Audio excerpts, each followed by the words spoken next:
사도신경. 나는 전능하신 아버지 하나님 천재 창조주를 믿습니다. 나는 그의 유일하신 아들 우리 주 예수 그리스도를 믿습니다. 그는 성령으로 잉태되어 동정녀 마리아에게서 나시고 본디오 빌라도에게 고난을 받아 십자가에 못 박혀 죽으시고 장사한 지 사흘 만에 죽은 자 가운데서 다시 살아나셨으며 하늘에 오르시어 전능하신 아버지 하나님 우편에 앉아 계시다가 거기로부터 살아있는 자와 죽은 자를 심판하러 오십니다. 나는 성령을 믿으며 거룩한 공교회와 성도의 교제와 죄를 용서받는 것과 몸의 부활과 영생을 믿습니다. 아멘.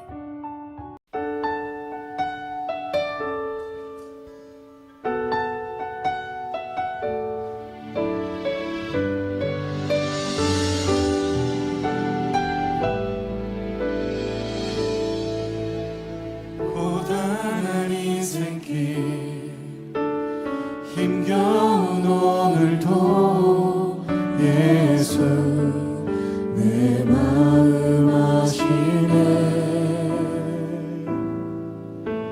지나간 아픔도 마주할 세상도 예수 내 마음 아시네. 고단한 인생길 힘겨운 오늘도 예수 내 마음 아시네. 지나간 아픔도 마주할 세상도 예수 내 마음 아시네. 믿음의 눈 들어 주를 보니 이 또한 지나가리라. 주어진 내 삶의 시간 속에 주의 뜻 알게 하소서.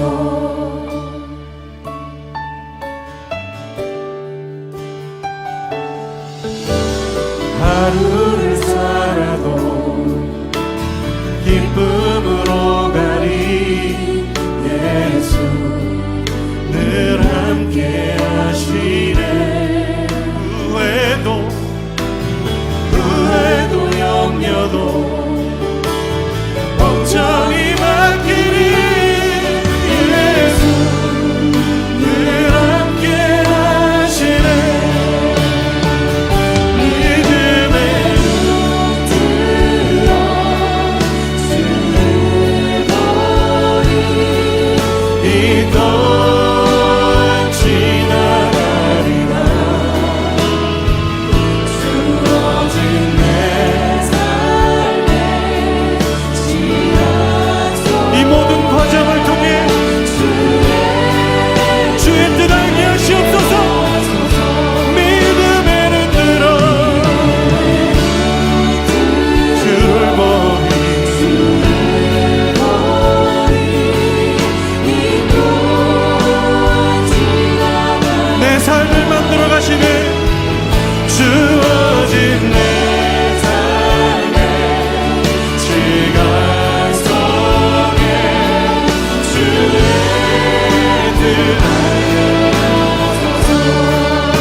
하소서.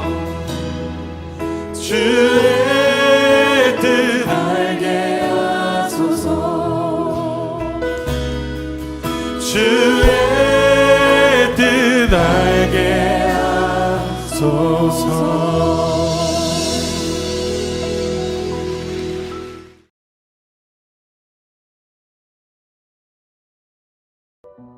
내가 해 아래에서 한 가지 불행한 일이 있는 것을 보았나니 이는 사람의 마음을 무겁게 하는 것이라. 어떤 사람은 그의 영혼이 바라는 모든 소원에 부족함이 없어 재물과 부요와 존귀를 하나님께 받았으나 하나님께서 그가 그것을 누리도록 허락하지 아니하셨으므로 다른 사람이 누리나니 이것도 헛되어 악한 병이로다. 사람이 비록 100명의 자녀를 낳고 또 장수하여 사는 날이 많을지라도 그의 영혼은 그러한 행복으로 만족하지 못하고 또 그가 안장되지 못하면 나는 이르기를 낙태된 자가 그보다는 낫다 하나니 낙태된 자는 헛되이 왔다가 어두운 중에 가매 그의 이름이 어둠에 덮이니 햇빛도 보지 못하고 또 그것을 알지도 못하나 이가 그보다 더 평안함이라.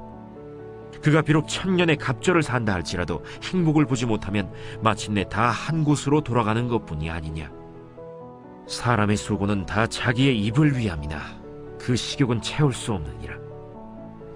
지혜자가 우매자보다 나은 것이 무엇이냐. 살아있는 자들 앞에서 행할 줄을 아는 가난한 자에게는 무슨 유익이 있는가. 눈으로 보는 것이 마음으로 공상하는 것보다 나으나 이것도 헛되어 바람을 잡는 것이로다. 이미 있는 것은 무엇이든지 오래전부터 그의 이름이 이미 불린 바 되었으며 사람이 무엇인지도 이미 안 바 되었나니 자기보다 강한 자와는 능히 다툴 수 없느니라. 헛된 것을 더하게 하는 많은 일들이 있나니 그것들이 사람에게 무슨 유익이 있으랴.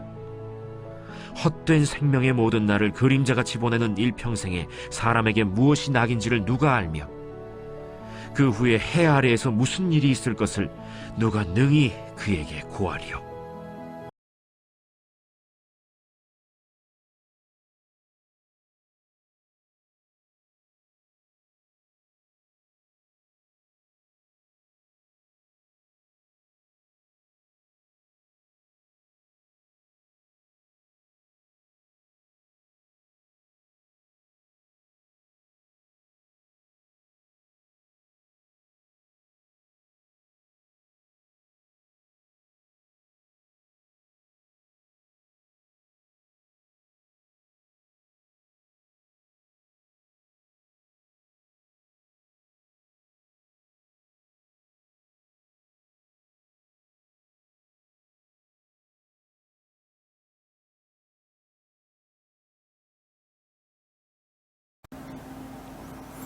샬롬.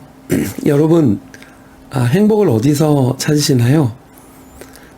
행복은 믿음에 있습니다. 믿음은 영원한 것을 소망하는 것이니까요. 인간은 보편적으로 3가지 복을 구한다고 합니다. 재물의 복, 또 장수의 복, 오래 사는 복, 그리고 자녀들이 잘 되는 복입니다. 아마 이것은 시대와 나이를 불문하고 인간의 공통적인 욕망이 아닐까 생각이 되어집니다. 유대인들 역시 이 3가지 복을 하나님께 구하며 살았습니다. 그런데 이런 복을 구하는 욕망 자체는 문제가 되지 않습니다. 다만 그 복을 구하는 것에 인생의 모든 목적을 걸고 산다면 그때부터 문제가 발생하는 것이죠. 오늘 말씀에 솔로몬은 인생의 불행한 일 3가지를 말했습니다. 이것은 인생이라면 누구나 피해갈 수 없는 불행을 말하고 있습니다. 이것을 두고 1절에 사람의 마음을 무겁게 하는 것이라 그랬는데, 이 말은 사람의 마음을 짓누르는 것들이라는 뜻입니다. 여러분, 가장 행복한 사람은 고민이 없는 사람이다, 마음이 평안한 사람이다 라는 경언이 있습니다. 근심이 있는 사람은 산의 진미가 눈앞에 있어도 그 맛이 씁니다. 과연 어떤 일이 인생의 맛을 쓰게 하고 또 사람의 마음을 짓누르는 것일까요? 첫 번째는 아무리 재물이 많아도 누리는 사람은 따로 있다라는 이 세상의 이치를 말하고 있습니다. 사실 오늘날 우리 인생에도 버는 사람 따로 있고 쓰는 사람 따로 있습니다. 이것이 좋고 나쁨의 문제라기보다는 그러니까 세상이 돌아가는 현실이고 인생의 불행한 이치 중에 하나라는 것이죠. 그러니까 재물을 쌓아두고도 누리지 못하고 죽는 것이 인생의 모습이더라는 것입니다. 그러므로 누리지 못하는 재물이 도대체 무슨 의미가 있느냐는 것이죠. 눈으로만 보는 재물이 무슨 유익이 있느냐. 두 번째는 아무리 자식을 많이 낳고 오래 살아도 부모를 끝까지 책임질 자녀가 없다는 것입니다. 자녀를 100명 낳아도 그 자식 중에 부모를 끝까지 모시고 또 장례를 치러줄 자식 하나 없다면 차라리 빛을 보지 못하고 낙태된 생명보다도 못한 것이 아니겠느냐. 이 역시 맞냐 틀리냐를 따지기보다는 인생의 이치가 그렇게 흘러가더라는 것입니다.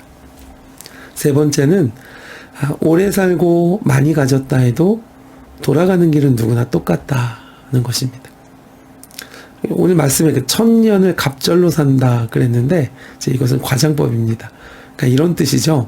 당신이 1000년을 갑절로, 즉 2000년을 산다고 칩시다.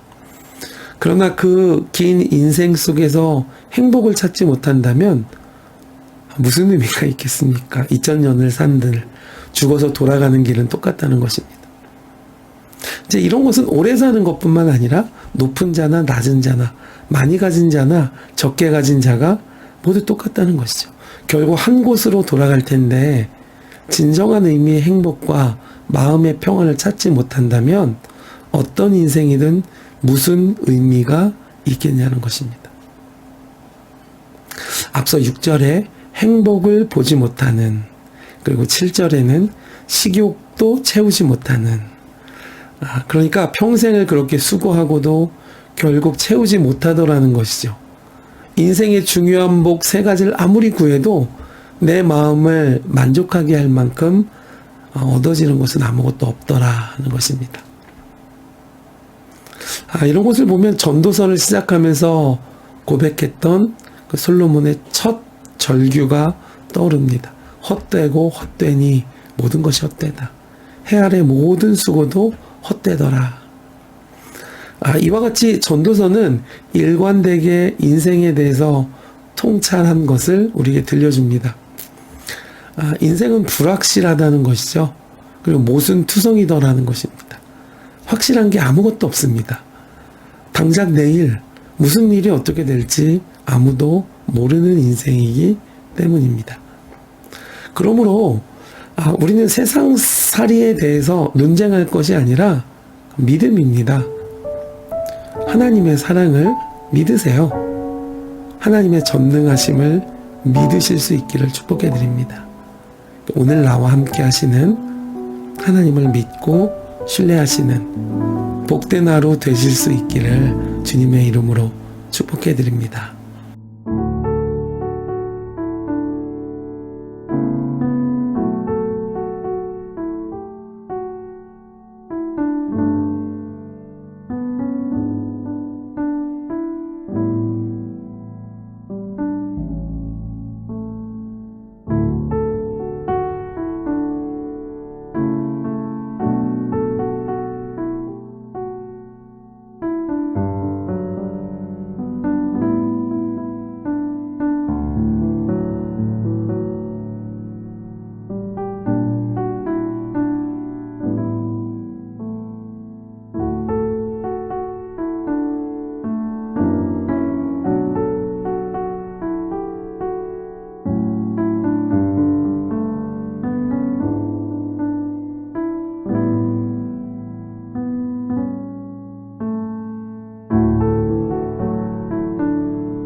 주